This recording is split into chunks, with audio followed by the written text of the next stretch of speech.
It is around the halfway point in 2016, and we are here to feature some of the standout Master View multiplayer online games. So here are our choices for the top 10 upcoming of 2016 into 2017. Starting off at number 10, we have Pantheon: Rise of the Fallen. It is the rebirth of the classical MMORPG, presenting the player with challenges such as affecting climates, the ability to retire a character if you want to do so, and resume as his or her child. Pantheon features dual combat, allowing players to heal and attack simultaneously while you adventure through the wide and vast world. Now, if you enjoy rich storytelling, then you might want to take a look at this one. At number 9, we have Camelot Unchained. Successfully kickstarted with over $2 million and have since raised another $2 million. Camelot Unchained is set in a world that is divided into 3 realms that are constantly at war, giving the player the opportunity to become more powerful through using abilities instead of just grinding out experience points. Now, players will fight for land and resources and have the chance to siege war on the opposing realms. Now, this is definitely a game to check out if you're interested in open world PvP as well as sieges. With number 8, we have World of Warcraft Legion. Alright, okay. I know what you're thinking. Why Legion? Well, why not? Compared to the previous expansions, they're delivering a ton of content in which is needed after the complete failure of Warlords Draenor. Personally, I have sunk over hundreds of days into this game and loved almost every minute of it, minus most of the time that I've actually played in Warlords. Now, Legion is bringing class order halls, artifacts, legendary armor, changes to every class and their abilities, and a ton more. If you haven't tried World of Warcraft, which is unlikely, but if you haven't, before this might be the last time you will want to. If Legion doesn't suit your taste, and if you have and aren't sure about it, well, take a look at it, because some of the content is actually very, very great that they're bringing once the expansion drops. Number 7, Crowfall. This is another game that has been backed by many people. Actually, it's almost 28,000 people by now who have pledged over $2.7 million, and they have raised over $7 million in backing. Much like Camelot Unchained, this game will feature sieges throughout its world, along with a player-driven economy where you're able to actually set up trade routes and eventually build your own empire. They give you the ability to create and design your own kingdom that you will need to fund with resources to further your development. Another very promising MMO currently in pre-alpha, and in time, I'm sure the final product will be very fun. With number 6, we're looking at Shroud of the Avatar. This is a sandbox MMO that has Richard Garriott at the head of the team that oddly features 3 different online modes to play: single player, friends only, and open. The game lets you choose from 20 different skill trees to diverse your character, along with decks to choose from and dynamically activating while you're in combat.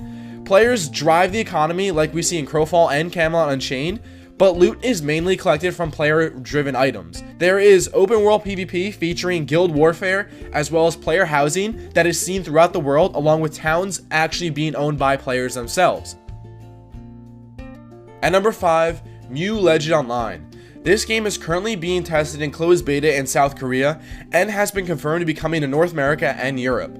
Now, this game is a hack and slasher that is a prequel to the nostalgic Mu Online that has 4 playable characters filled with engaging and explosive action combat, various dungeon difficulties, as well as missions.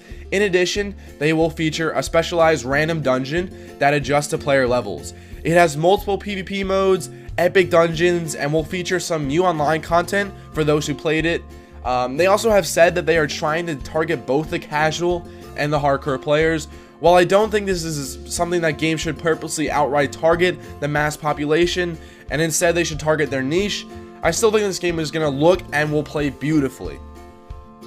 With number 4, we're looking at Bless Online. Currently, Bless Online is in beta in Korea, but North America and Europe will be getting a release sometime in the near future. The game features 8 classes that you can expect, from the standard DPS to healing and taking classes, along with 10 different races. The game splits up these 10 races into 2 factions that are the Union and the Heroine. The game has open world bosses that come on a first come, first serve basis, which means that if you're too many people around here, some are going to have to die before that boss dies if you want your share of loot. It also has 100 vs 100 battlegrounds and endgame dungeons for the players, but apparently I heard that the battlegrounds are still a bit lag filled, and the game's bosses actually drop crafting materials rather than gear, which makes it necessary to craft in the game. Number 3, Lineage Eternal. The sequel to the first Lineage title that implements a drag action combat where the player activates their skills based on the mouse gestures on the screen, seemingly a new type of combat that consists of a hack and slasher. They also focus heavily on the strategic use of the surrounding terrain-based objects to combat your enemies. Now, the game has received numerous delays, but we can expect beta to come in 2016. We really haven't seen much other news than that, but we do currently know that there are 4 classes, and we're hoping to see more, but the game has been in development for quite some time now. Hopefully we can see this one come to light sooner than later. Number 2, Warhammer 40k Eternal Crusade. Currently in early access for players to provide feedback for the developers, Warhammer 40k has the amazing IP of the Warhammer series, and personally as a huge fan of Warhammer Online, I hope to see this game really thrive once released. The game pits 4 factions against each other, where players deploy squads to assault strongholds, defend their outposts, or hop into the underworld to fend off hordes of Tyranids. PvP will feature over 60 players, and PvE will focus on 5 players to fight to victory, with not only melee and range combat, but vehicular combat as well. Warhammer 40k has thousands of weapons and armor and accessory options, and definitely has the amazing lore of the Warhammer series. A fan of the Warhammer series or not, this is definitely a game to check out once released. And our number 1, Chronicles Illyria. Now, I got a message for one of my subscribers to check out the game Chronicles Illyria, and oh boy was I excited once I stumbled across the early footage of this game. Now, this is another successful title that was kickstarted with over $1.3 million in pledges. The game features a system where your character actually ages and eventually dies. It's a rather cool system. You enter into the world as a member of a player-run family to then work your way up and develop your own dynasty. Now, there's a lack of classes, there's actually no classes, so that the player can reward themselves on how they want to personally develop their character. All in all, the game looks very fun as it is right now, and is on the high part of my list for the upcoming MMOs in the near future. There it is. That is our top 10 upcoming MMOs of 2016 and 2017. Hope you guys enjoyed it. Let me know what MMOs you are looking forward to in 2016 and 2017. Hope you guys enjoyed it, and I'll see you guys in the next one.